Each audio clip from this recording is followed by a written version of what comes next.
Hello दोस्तों, एक बार आपका फिर से स्वागत है आपके YouTube channel study my way में। जैसा कि दोस्तों हम सब जानते हैं, अपन ने क्या कर रखा है, जो राजस्थान जीएस और जीके का जो पोर्शन है जो कि अपने राजस्थान जेई में आने वाला है, उसके लिए अपन ने कंप्लीट सीरीज स्टार्ट कर रखी है। तो आई होप दोस्तों आपको वीडियोस पसंद आ रहे होंगे, और दोस्तों वीडियो अच्छे लग रहे हैं तो वीडियो को लाइक कीजिए, जितना हो सके शेयर कीजिए, ताकि ज़्यादा से ज़्यादा स्टूडेंट सीरीज़ का बेनिफिट उठा सके। तो दोस्तों अपन पढ़ रहे थे राजस्थान ज्योग्राफी। जो लास्ट टॉपिक अपन ने पढ़ा था वो पढ़ा था राजस्थान की जलवायु। राजस्थान की जलवायु अपन ने कोपेन का जलवायु वर्गीकरण पढ़ लिया था, थॉर्नवेट का पढ़ लिया था, और टी वार्था का वर्गीकरण पढ़ लिया था। ठीक है, तो ये अपन ने बात की थी। तो दोस्तों ये सब वीडियोस आपको प्लेलिस्ट में जाके मिल जाएंगे। Rajasthan GS GK for JEN करके प्लेलिस्ट है, वहां से आप देख सकते हैं। ठीक है, तो अब बात करते हैं अपन आगे। अपन ने जो लास्ट एक छोटा सा टॉपिक उठाया था, इसी के अंदर ही मान लीजिए आप राजस्थान में मानसून प्रक्रिया है ना। मानसून प्रक्रिया में अपन ने जो पहला था, कौन सा मानसून, दो मानसून मैंने बताए थे आपको लास्ट वीडियो में। एक तो अरब सागरीय और एक आपका बंगाल की खाड़ी। तो अरब सागरीय फिर थोड़ा सा अपना रह गया था, उसको आगे कंप्लीट कर लेते हैं, फिर अपन न्यू टॉपिक की तरफ चलेंगे। अपन ये पढ़ रहे थे ना अरब सागरीय मानसूनी शाखा। तो मैं बात करूं, आप आई होप आपने यहां तक लिख लिया होगा कि अरब सागरीय मानसून का सर्वाधिक ठहराव तथा सर्वाधिक सक्रियता कौन से जिले में है, सिरोही जिले में होती है। कौन से जिले में, तो अरब सागरीय मानसून का सर्वाधिक ठहराव तथा सर्वाधिक सक्रियता कौन से जिले, सिरोही जिले में होती है। ठीक है, फिर मैंने आपको इसका जो डायरेक्शन बताई थी वो कैसी बताई थी, जैसे मान लीजिए ये अपना इंडिया है, ये कहाँ से कैसे मूव कर रहा है, इस तरीके से मूव कर रहा है ना, इस तरीके से आ रही है। उसकी डायरेक्शन क्या होगी, दक्षिण पश्चिम से उत्तर पूर्व। तो लिखिए इस पॉइंट को,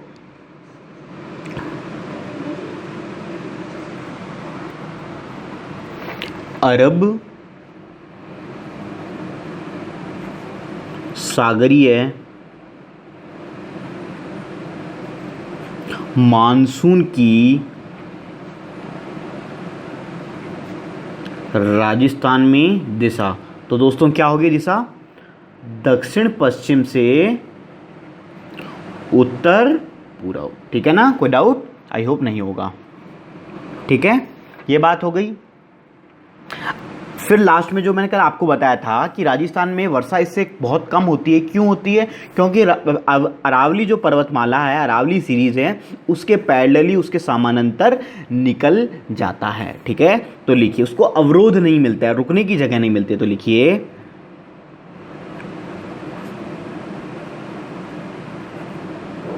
अरब सागरीय मानसून की, अरब सागरीय मानसून से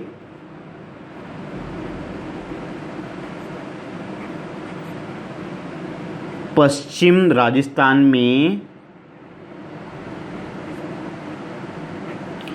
वर्षा नहीं होती है।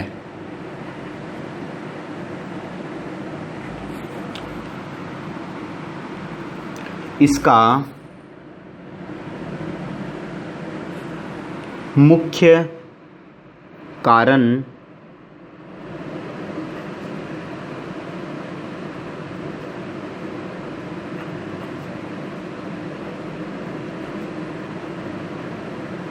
अरावली पर्वतमाला का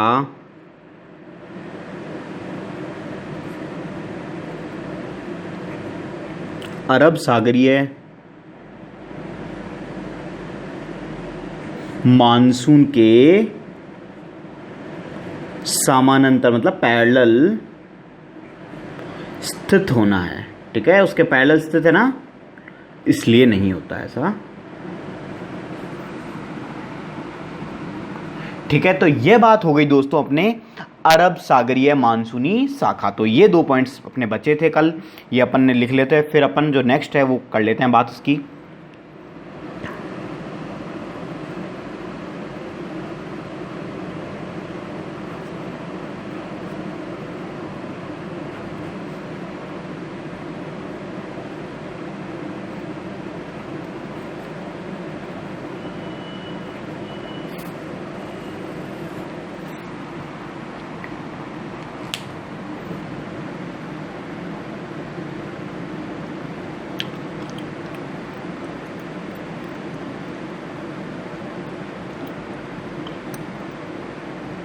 ठीक है, आगे बात करते हैं। अब देखिए, अब अपन बात कर रहे हैं जो बंगाल की खाड़ी से जो आने वाला जो मानसून है उसके बारे में अपन बात करेंगे दोस्तों। तो सबसे पहला पॉइंट ये है कि जो दक्षिण पश्चिम मानसून की जो बंगाल की खाड़ी शाखा है, जो बंगाल की खाड़ी से आ रही है, इसको स्थानीय भाषा मतलब लोकल लैंग्वेज में क्या कहा जाता है दोस्तों?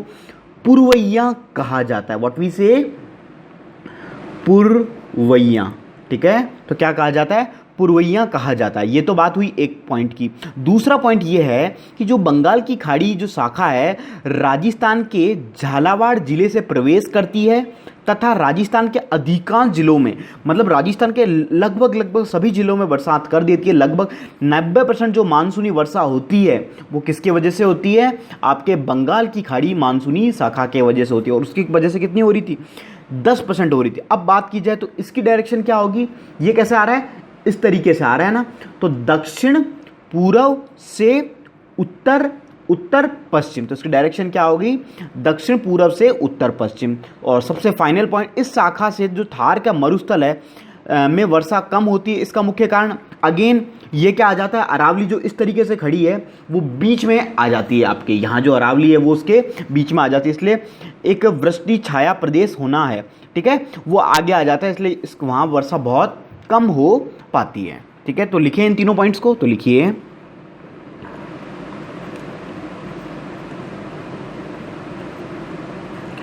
दक्षिण पश्चिम मानसून की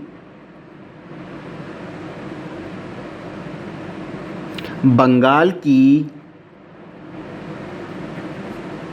खाड़ी शाखा को स्थानीय मीन्स लोकल लैंग्वेज में, स्थानीय भाषा में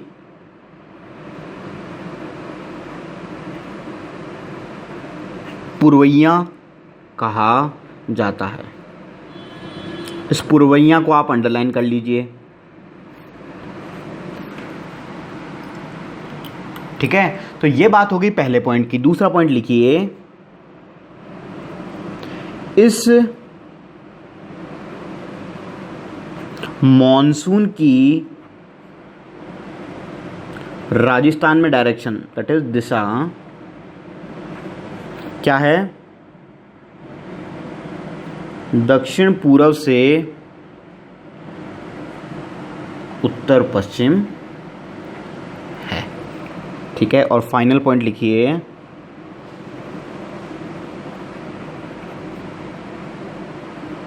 इस शाखा से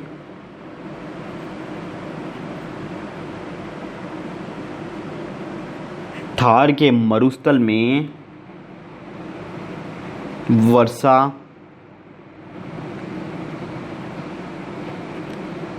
कम होती है। इसका प्रमुख कारण क्या है?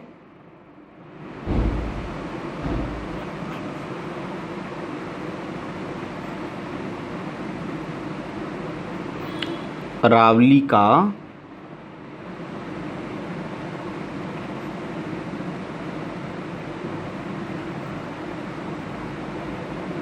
वृष्टि छाया प्रदेश होना। ठीक है, क्योंकि मतलब एक तरीके से वो आगे आ गया तो छाया के रूप में काम कर रहा है, वहाँ छाया मतलब पहुँच नहीं पा रही है, ये आगे उसके बाधा डाल रहा है ना, तो वो हो गया।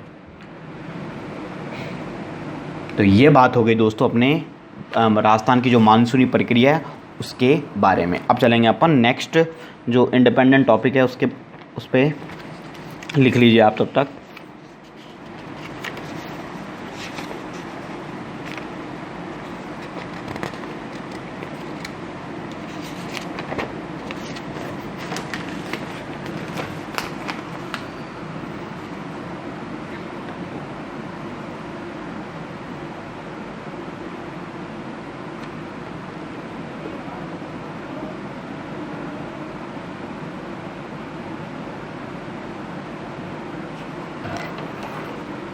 आगे चलते हैं।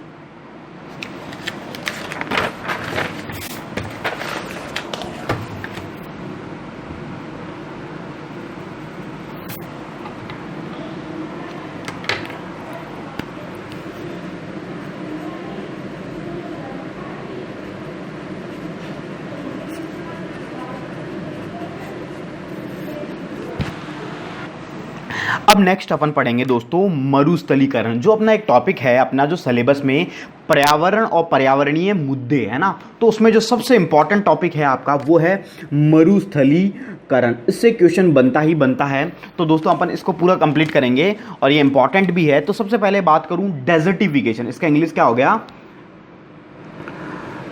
डेजर्टिफिकेशन,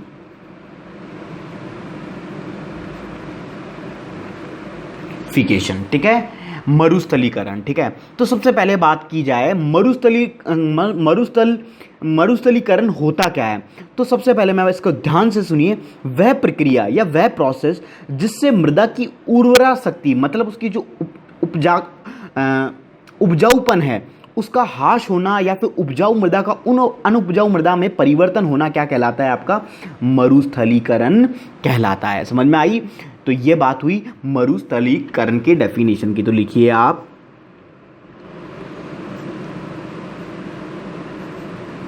वह प्रक्रिया जिससे मृदा की उर्वरा, मतलब उसकी जो उपजाऊपन है, उर्वरा शक्ति का ह्रास होना, ह्रास मतलब डिग्रेडेशन होना, कम होना है ना,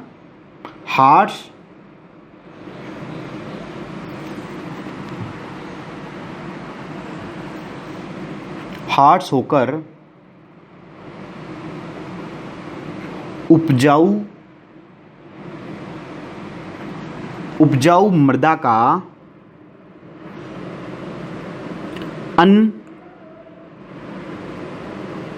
अनुपजाऊ मृदा में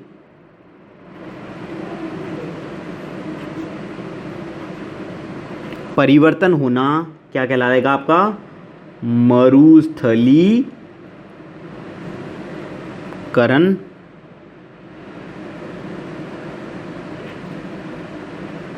कहलाता है। ठीक है, तो सबसे पहले बात डेफिनेशन समझ में आई आपको। वह प्रक्रिया, वह प्रोसेस जिससे मृदा की उर्वरा शक्ति का ह्रास मतलब डिग्रेडेशन होकर उपजाऊ जो आपकी मृदा है वो किस में कन्वर्ट हो जाएगी, अनुपजाऊ में, है ना, मृदा में परिवर्तन होना क्या कहलाता है, आपका मरुस्थलीकरण कहलाता है। ठीक है, तो ये बात हुई। फिर देखिए एक टर्म होता है रेगिस्तान का मार्च। रेगिस्तान का मार्च का मतलब है जो आपका मरुस्थल है, सपोज मरुस्थल आपका, जैसे मान लीजिए कोई एरिया है, मरुस्थल पहले यहाँ तक था ना, ये यहाँ तक, फिर वो धीरे धीरे आगे बढ़ रहा है, तो जो मरुस्थल का आगे बहना या फिर विस्तार होना क्या कहलाता है दोस्तों, आपका रेगिस्तान का मार्च। तो लिखिए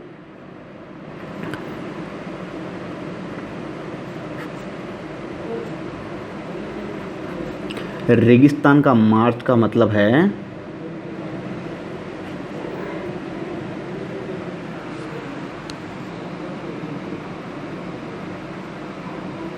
आगे बहना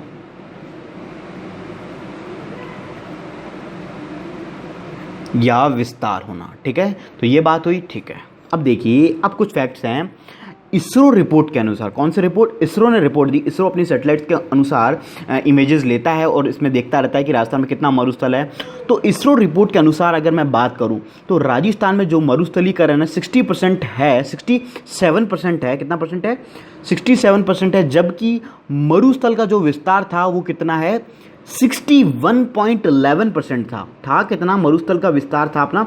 61.11%। लेकिन जो राजस्थान में इसरो रिपोर्ट के अनुसार कितना पहुंच गया है? 67। तो ये जो 6% का इंक्रीमेंट आया है, ये किस वजह से आया है? इस मरुस्थल डेजर्टिफिकेशन, मतलब पूरा जो मृदा है वो किस उपजाऊ मृदा किस में कन्वर्ट हो जा रही है? आपके अनुपजाऊ मृदा में कन्वर्ट हो जा रही है। तो लिखिए इसरो रिपोर्ट के अकॉर्डिंग, के अनुसार राजस्थान में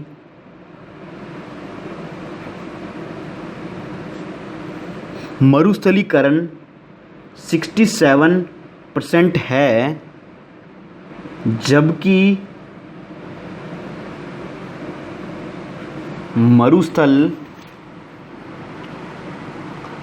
मरुस्थल का विस्तार 61.11% है। तो ये जो बाकी का इंक्रीमेंट आया है ये किस वजह से आया? Due to the desertification. ठीक है, तो फिर देखिए लास्ट पॉइंट की बात करते हैं अपन। वर्तमान में बात कर रहे हैं अपन, वर्तमान में जो मरुस्थलीकरण से जो प्रभावित क्षेत्र है वो कौन कौन से हैं? सांबर जो झील है, सांबर झील कौन से? अपने जयपुर जिले के आसपास है।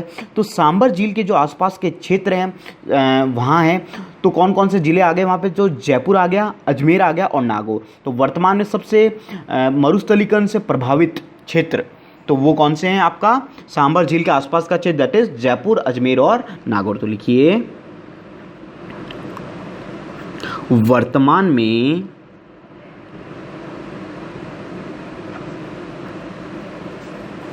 मरुस्थलीकरण से प्रभावित क्षेत्र, तो इसमें लिखिए सांभर झील के आसपास, है ना? तो इसमें लिख लीजिए जयपुर,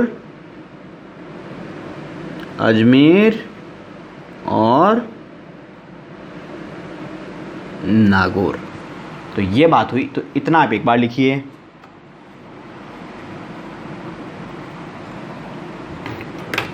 और एक नोट करके आप पॉइंट लिख लीजिए, इसी से रिलेटेड है सांभर झील से, उसको भी मैं यहीं लिखवा देता हूँ। जो राजस्थान का जो सबसे निम्न बिंदु है, मतलब सबसे निचला पॉइंट है, सबसे निम्न बिंदु है, वो कौन सा है दोस्तों? सांभर है ना? तो लिखिए, लिख लीजिए इसको, राजस्थान का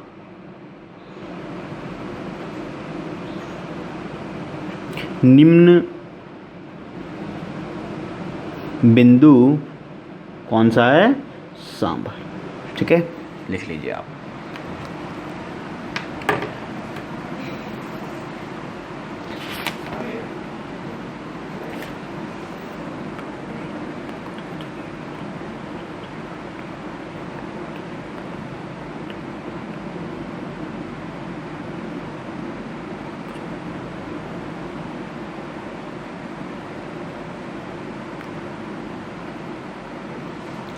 अब अपन एक एक करके इनके जो कारण हैं कि मरुस्थलीकरण हो क्यों रहा है, उसका क्या प्रभाव है, उन चीज़ों को अपन पढ़ेंगे।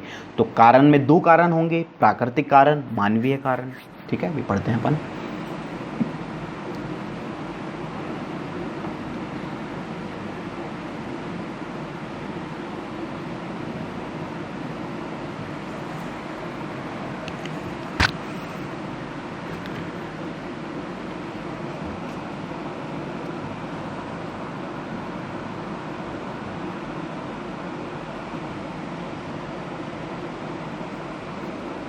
तो फिर आगे चलते हैं दोस्तों अपने नेक्स्ट टॉपिक की तरफ, इसी के अंदर। तो नेक्स्ट हेडिंग है मरुस्थलीकरण के कारण। तो दोस्तों कारण की अगर सबसे पहले बात की जाए तो वही दो कारण होंगे, एक तो नेचुरल कॉज और एक होगा मैन मेड। तो प्राकृतिक कारण और एक है अपना मानवीय, मतलब due to the human being, man made, है ना, इंसान की वजह से, ड्यू टू अस।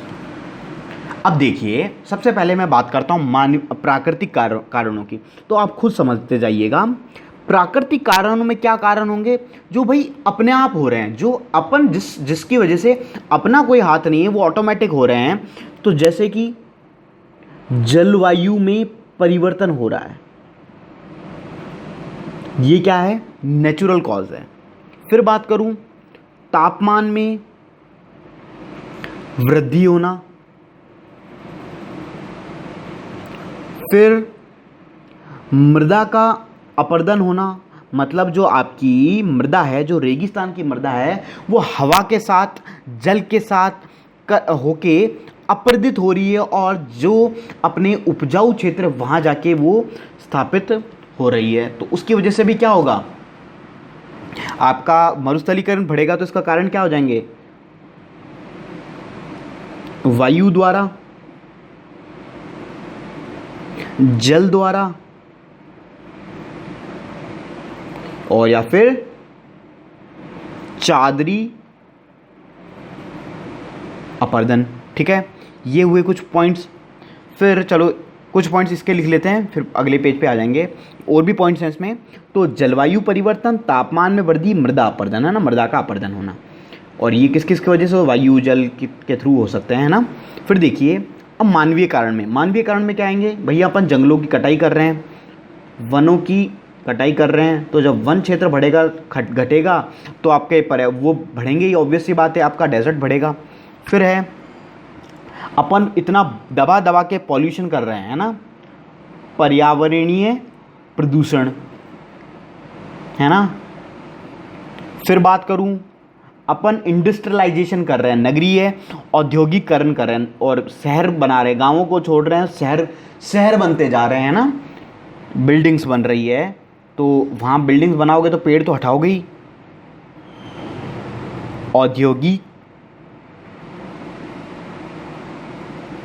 औद्योगिकरण कर रहे हैं। और क्या हो सकता है, भूमिगत जो जल है, लगा लगा के ट्यूबवेल्स, वो अपन निकाल रहे हैं। तो भूमिगत जल का जो ग्राउंड वाटर है उसका बहुत ओवर यूज़ कर रहे हैं, अत्यधिक दोहन निकालना मतलब, है ना। तो कुछ पॉइंट्स चाहिए हुए, पहले आप इतना लिखिए।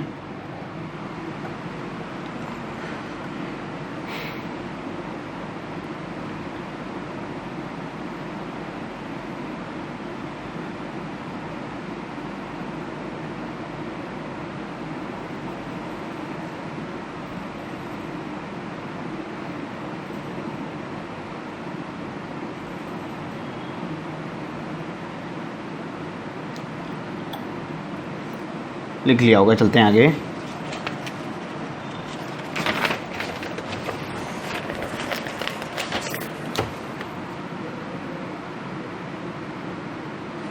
फिर प्राकृतिक कारणों में मैं बात कर रहा था, कितने कहाँ तक लिख लिया था अपन ने, मृदा अपर्दन तक। फिर देखिए फिर होगा इसी के अंदर, आप उस उधर लिखते जाइए नीचे, गतिशील बालू का स्तूप। वो बालू का, रेगिस्तान में अपने बालू का स्तूप बने हुए होते हैं, वो बालू का स्तूप का जब जो गति करते हैं, जैसे सपोज कोई बालू का स्तूप यहाँ था, उठ के यहाँ आ गया, यहाँ पे पहले डेजर्ट नहीं था तो अब यहाँ पे भी क्या बन गया, डेजर्ट बन गया। तो गतिशील बालू का स्तूप। ठीक है, और क्या क्या हो सकते हैं, अम्लीय वर्षा, मतलब एसिड रेन हो रही, एसिड रेन। उल्कापात होना, उल्कापात गिरते हैं ना, उल्कापात की वजह से। जनसंख्या का दबाव होना। देखो इनमें कुछ प्राकृतिक कारणों में कुछ ना कुछ कारण इंसान की वजह से ही है ना, है ना, लेकिन अपन इनको नेचुरल कॉज में ही मानेंगे। जनसंख्या दबाव और अनावृष्टि, कई बार ज़्यादा वर्षा हो जाना, है ना, इस तरीके से अनावृष्टि होना, कम होना, ठीक है, कम वर्षा होना। तो ये सब चीज़ें किसके अंदर आ गई, प्राकृतिक कारणों के अंडर आ गई। ठीक है, तो ये बात होगी गतिशील बालू का स्तूप, एसिड रेन, उल्कापात, जनसंख्या दबाव, अनावृष्टि। और मानवीय कारणों में अपन बात कर रहे थे तो अपन ने भूमिगत जल का कर लिया था। फिर है स्थानांतरित कृषि, बार बार चेंज कर करके एक जगह करना कृषि, फिर वहाँ जाके जंगल काट दिया, फिर दूसरी जगह गए, इस तरीके से कृषि की जाती है ना। स्थानांतरित कृषि से भी क्या होता है, अपन क्या जंगलों को काट रहे हैं, तो वो मानवीय कारण के अंडर आ गया। फिर परंपरागत,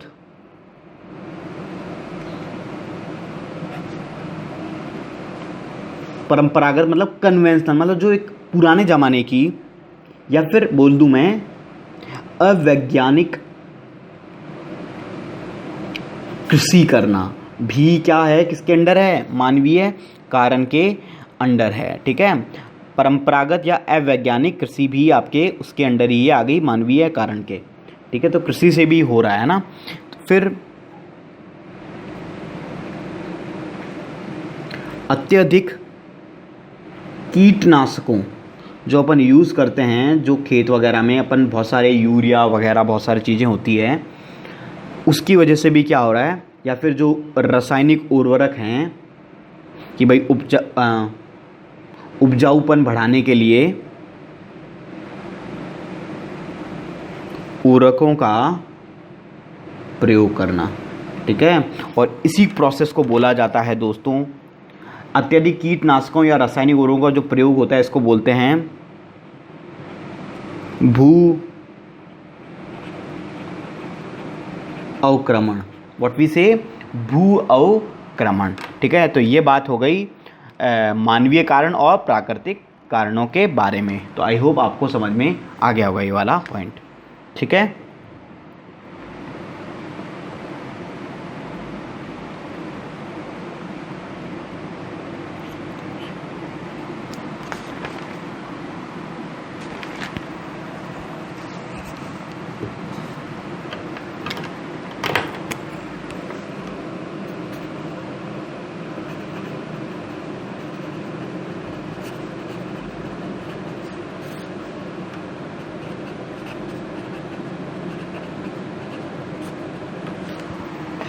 आगे बात करते हैं दोस्तों, आई होप आपने लिख लिया होगा। अब बात करेंगे अपन दोस्तों, जो डेजर्टिफिकेशन हो रहा है, मरुस्थलीकरण हो रहा है, उसके प्रभाव क्या पड़ रहे हैं, उसके क्या इफेक्ट्स आ रहे हैं अपने।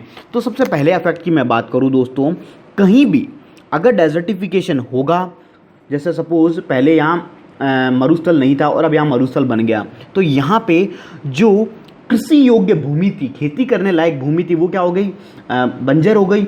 अब वहाँ कोई कृषि नहीं होगी तो वहाँ पे क्या होगा, कृषि योग्य भूमि नहीं रहेगी, तो वहाँ के लोग खाएंगे कैसे, क्योंकि मेजर जो जनता है किस पर डिपेंड है, आपके खेती पर डिपेंड है। अब वो रहा नहीं ऑप्शन, तो उनको खाने की भूख की समस्या होगी, तो खाद्यान्न की कमी होगी, खाद्यान्न की कमी होगी, फिर खाद्यान्न की कमी होगी, फिर साथ साथ जब ये बंजर हो गई ज़मीन, यहाँ पे डेजर्ट मरुस्थल बढ़ गया, तो जल की कमी भी होगी, और जल की कमी होगी, खाद्यान्न की कमी होगी, तो क्या यहाँ कोई रहना पसंद करेगा? ऐसी जगहों पे कोई रहना नहीं पसंद करेगा। तो क्या होगा, यहाँ पे आवास की कमी होगी, है ना।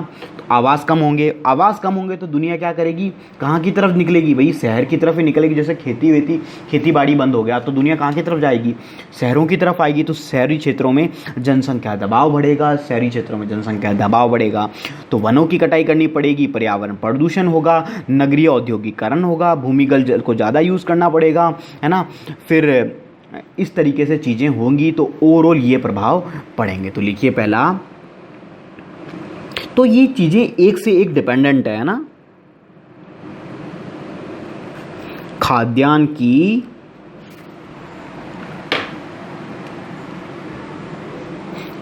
की कमी या कृषि योग्य भूमि की कमी। पहला पॉइंट समझ में आ गया, खाद्यान्न की कमी मतलब खाने पीने के सामान, और कृषि योग्य भूमि की कमी। दूसरा बात करूं, जल की कमी।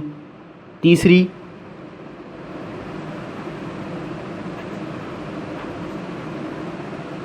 आवास की कमी या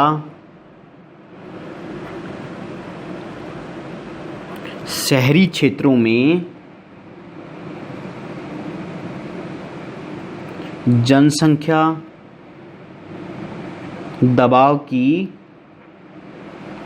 समस्या उत्पन्न हो जाएगी, है ना, जनरेट हो जाएगी। तो ये 3 पॉइंट आ गए आपके मरुस्थलीकरण के प्रभाव के अंडर, ठीक है।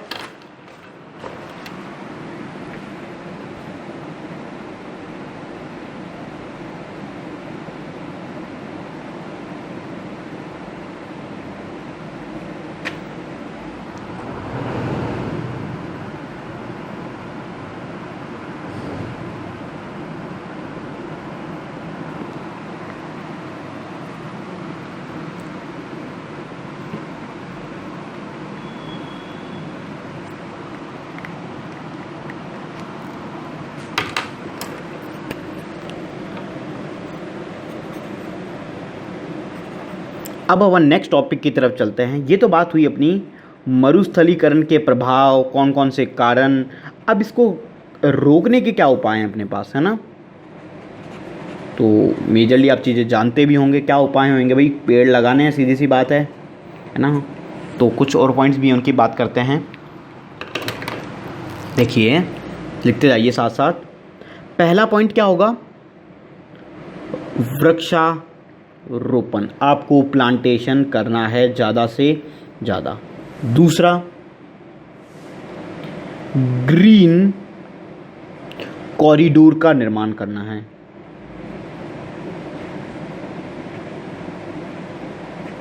ग्रीन कॉरिडोर क्या है दोस्तों, ग्रीन कॉरिडोर का निर्माण का मतलब है आपको कोई भी, जैसे मान लो आपने देखे होंगे ग्रीन हाईवेज, क्या होगा कि हाईवे के, जैसे मान लीजिए ये हाईवे है तो इसके इस साइड और इसके इस साइड क्या लगा दिए जाएंगे, पेड़ लगा दिए जाएंगे, तो ये क्या होगा, ग्रीन हाईवेज। तो इस तरीके से आपको अलग अलग जगह चूज़ करने, वहाँ पे जहाँ पे पेड़ बहुत कम हैं वहाँ पे पेड़ लगाने हैं, तो वहाँ ग्रीन कॉरिडोर का निर्माण करना होगा। इसके अंडर जैसे ग्रीन फील्ड एयरपोर्ट का निर्माण हुआ था ना, कि एयरपोर्ट की जो पट्टियाँ होंगी, एयरपोर्ट होंगे, उनको काफ़ी हरा भरा किया जाएगा। तो उसका एग्जांपल में लिख लीजिए ब्रैकेट में, ग्रीन फील्ड एयरपोर्ट का निर्माण इसी के अंडर आ गया ना। तो इस तरीके से और आप बीच में जैसे सड़कें होती है, जैसे आपकी सिटी की सड़कें हैं, तो आप जैसे रोड है तो रोड के इस साइड और इस साइड दोनों साइड पेड़ लगा दीजिए, तो जितनी भी पॉल्यूशन है, गर्मी है, वो टार की रोडों की, इनके सिटी मतलब जो रहने आवासीय जगह हैं वहाँ नहीं आएंगी, और ओवरऑल पेड़ भी ठीक रहेंगे। तो ये चीज़ें होंगी। थर्ड पॉइंट की बात करूँ, आपको क्या करना होगा, जो बालू का स्तूप है, बालू का स्तूप का स्थिरीकरण करना होगा, मतलब उनको रोकना होगा, उनको मूवमेंट करने से। तो उनको रोकने के लिए आप क्या कर सकते हो, जैसे मान लीजिए ये आपका कोई बालू का स्तूप है, यहाँ पे आप दीवार बना दीजिए, कुछ भी, यहाँ पे छोटे छोटे झाड़ियाँ लगा दीजिए, तो वो आगे नहीं जा पाएंगे। तो बालू का स्तूप का स्थिरीकरण करना होगा। चौथे पॉइंट की मैं बात करूँ तो चौथा पॉइंट देखिए, भूमिगत जो जल है, भूमिगत जल का अनुकूलतम प्रबंधन करना है।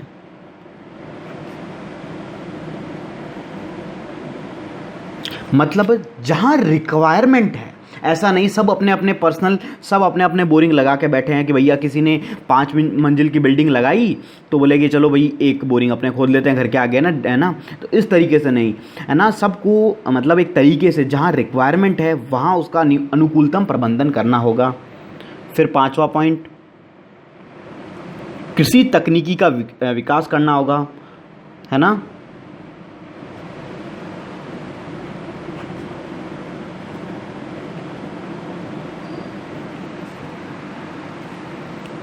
फिर बात करूँ आगे और कुछ पॉइंट्स की, फिर मृदा का संरक्षण करना होगा आपको, है ना, मृदा को अनुपजाऊ नहीं होने देना होगा, है ना। तो मृदा संरक्षण। 7वां पॉइंट, चारागाहों का विकास करना होगा। ये बताता हूँ ये क्या होगा। देखो क्या होता है कि मृदा का जो अपरदन होता है, जो मैंने अभी आपको इसके अंदर कारण बनाया था, मृदा अपरदन के अंदर एक कारण होता है अपरदन, और एक चीज़ होती है कि जैसे मान लीजिए कोई भी फील्ड है ना, वहाँ पे कोई घास वगैरह उगी हुई है, तो जब भी ये जानवर चारा चरते हैं, है ना, ये बकरी भेड़ कोई भी, तो ये क्या करते हैं, ऊपर की हरियाली को तो खाते ही हैं, साथ साथ जो वहाँ पे हरियाली होती है उसको भी नष्ट करते हैं। तो अपन क्या कर सकते हैं कि ये मतलब खुले में ना चर के अपन स्पेशल चारागाहों का विकास कर सकते हैं कि भाई वहाँ जाके ये चर सकें। तो ये चारागाहों का विकास करना हो गया, ठीक है। फिर बात कहूँ, फिर ये भी सेम सा ही पॉइंट है, नियंत्रित पशुचारण। ऐसे नहीं, मतलब पशुचारण को थोड़ा नियंत्रण रखना होगा ना उसके अकॉर्डिंग, कि भाई जितना रिक्वायरमेंट है, ऐसा नहीं कि एक ही साथ में आप सारा कर जाओ ख़त्म, है ना। तो नियंत्रित पशुचारण। फिर 9वां पॉइंट रहेगा अपना समोच्च कृषि। समोच्च कृषि मतलब तरीके से करी हुई गई कृषि, जिसके अंदर अपन पूरा हर चीज़ का ध्यान रखेंगे कि भाई कितना उर्वरक डालना चाहिए, जिससे मृदा का अम्लता या क्षारीयता ना बढ़े, इस तरीके से चीज़ें होंगी। और अपन को क्या करना होगा, जो एनवायरनमेंट है इसको संरक्षण करना होगा, पर्यावरण संरक्षण। ठीक है, तो दोस्तों ये कुछ पॉइंट्स थे आपके मरुस्थलीकरण रोकने के उपाय। ठीक है, तो ये लिख लीजिए आप। ठीक है,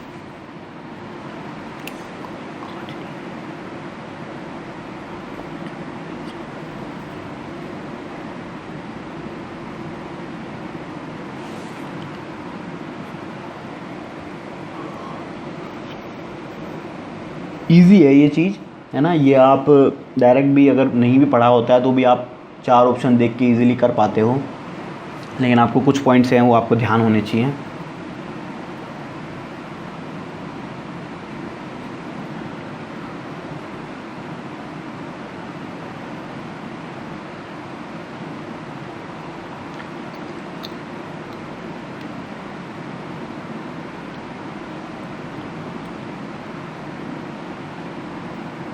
ठीक है, फिर आगे चलते हैं।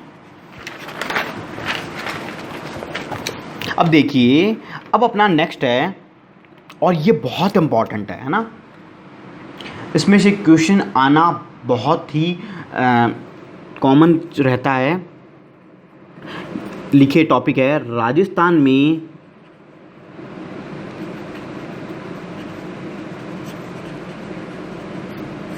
मरुस्थलीकरण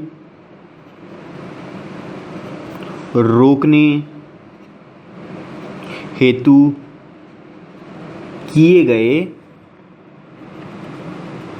संस्थागत प्रयास। मतलब कि भाई राजस्थान गवर्नमेंट ने क्या किया, है ना। ये तो अपन ने बात हो गई कि ये चीज़ें अपन को करनी चाहिए, है ना, लेकिन गवर्नमेंट ने भी कुछ किया होगा। कोई ऑर्गेनाइजेशन बना के, संस्थागत प्रयास का मतलब होता है कि कोई नई ऑर्गेनाइजेशन बना के या फिर कोई पॉलिसी ला के किस तरीके से मरुस्थलीकरण रोकने का प्रयास किया, तो उसके बारे में अपन पढ़ेंगे। तो दोस्तों, राजस्थान ने 2 ऑर्गेनाइजेशन बनाई। एक का नाम बनाया काजरी, CAZRI, काजरी, और एक बनाई आफरी, AFRI। ठीक है, क्या बनाई, काजरी और आफरी। बहुत इंपॉर्टेंट ये, इसको आप चाहे तो मोस्ट इंपॉर्टेंट भी कर लीजिए। अब देखिए, काजरी की सबसे पहले फुल फॉर्म की बात करते हैं, CAZRI की। तो दोस्तों इसकी फुल फॉर्म है सेंट्रल एरिड जोन रिसर्च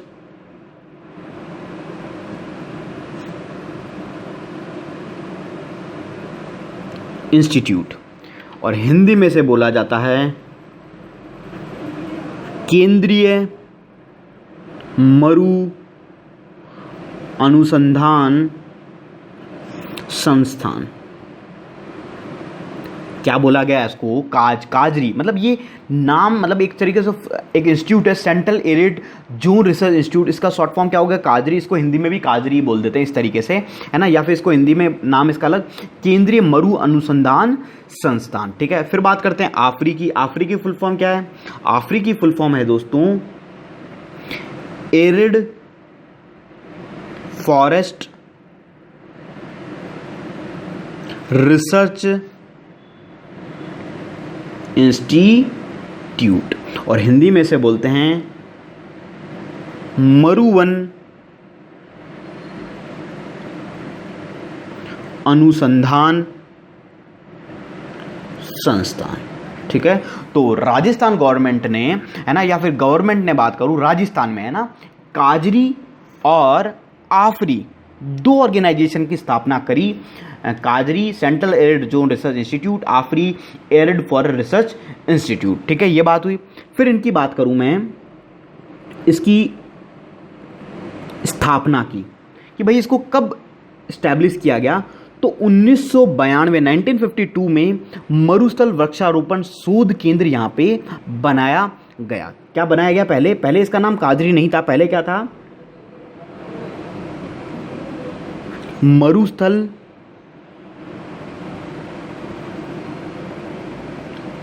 वृक्षारोपण शोध केंद्र, ठीक है। फिर 1959 में इसका नामकरण कर दिया गया, क्या कर दिया गया, काजरी, that is central arid zone research institute, ठीक है, ये बात हुई। फिर देखिए इसकी स्थापना की बात कर लेते हैं। आफरी की स्थापना की गई 1986 में। स्थापना के बाद मैं बात करूं इसका हेडक्वार्टर, दैट इज मुख्यालय, इसका मुख्यालय कहाँ पे है, ये कहाँ पे स्थित है, जोधपुर में है। कहाँ पे है, जोधपुर में।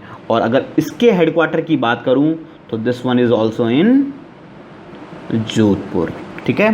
The one thing noted is that the both the institute is in Jodhpur, ठीक है। तो दोनों इंस्टीट्यूट कहाँ पे है आपके, जोधपुर में ही। काजरी is also in Jodhpur, AFRI is also in Jodhpur, ठीक है।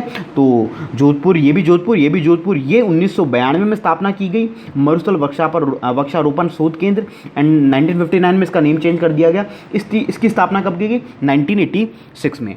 अब इनके कुछ उद्देश्य और एम थे, उद्देश्य या एम लिख लीजिए। इनका क्या उद्देश्य था इस इंस्टीट्यूट का, इसका उद्देश्य था कि भाई वृक्षारोपण करना है, मरु विकास जो है वो कार्यक्रम स्टार्ट करने हैं, जल संरक्षण या फिर मृदा संरक्षण करना है, पशुपालन और भूमि का विकास। तो लिखिए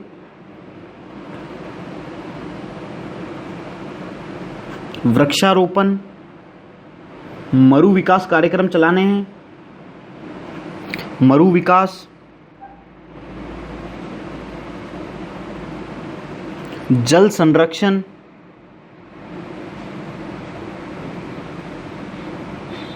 या फिर मृदा संरक्षण,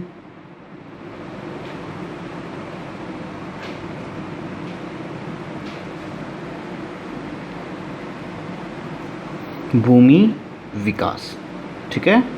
तो ये इसका था उद्देश्य, वृक्षारोपण, मरु विकास, जल संरक्षण, मृदा संरक्षण, पशुपालन, भूमि विकास, ठीक है। इसके उद्देश्य पे आ जाइए। इसका उद्देश्य है मरु क्षेत्र में वन विकास, ठीक है। इसका जो एम है वो ब्रॉड है ना इसका काफ़ी, लेकिन इसका जो है कि भाई मरु क्षेत्र जो है आपका रेगिस्तान है, उसमें वन का विकास करना है, ठीक है। दिख रहा है ना आपको। तो दोस्तों ये बात हो गई अपने काजरी और आफरी के बारे में, तो दोनों को आप लिख लीजिए।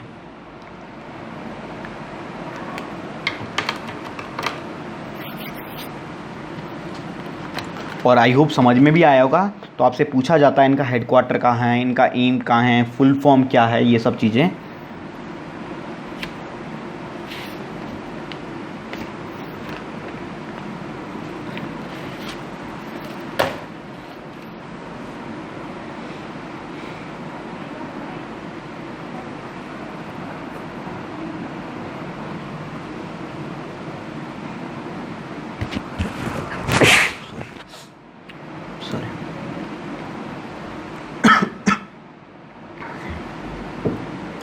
तो दोस्तों आप वीडियो को पॉज करके लिख लीजिए, ठीक है दोस्तों। तो अपना आज का जो वीडियो है अपन यहीं पे एंड करते हैं। जो बाकी का कुछ टॉपिक बचा है इस टॉपिक के अंदर वो अपन अगले पार्ट में कवर कर लेंगे। तो आई होप दोस्तों आपको वीडियो पसंद आया होगा, और दोस्तों वीडियो अच्छा लगा है तो वीडियो को लाइक कीजिए, जितना हो सके शेयर कीजिए, ताकि ज़्यादा से ज़्यादा स्टूडेंट सीरीज़ का बेनिफिट उठा सके। और सीरीज़ कैसी लगती है या फिर कोई डाउट आता है तो आप हमें कमेंट जरूर कर सकते हैं। Thank you for watching our video.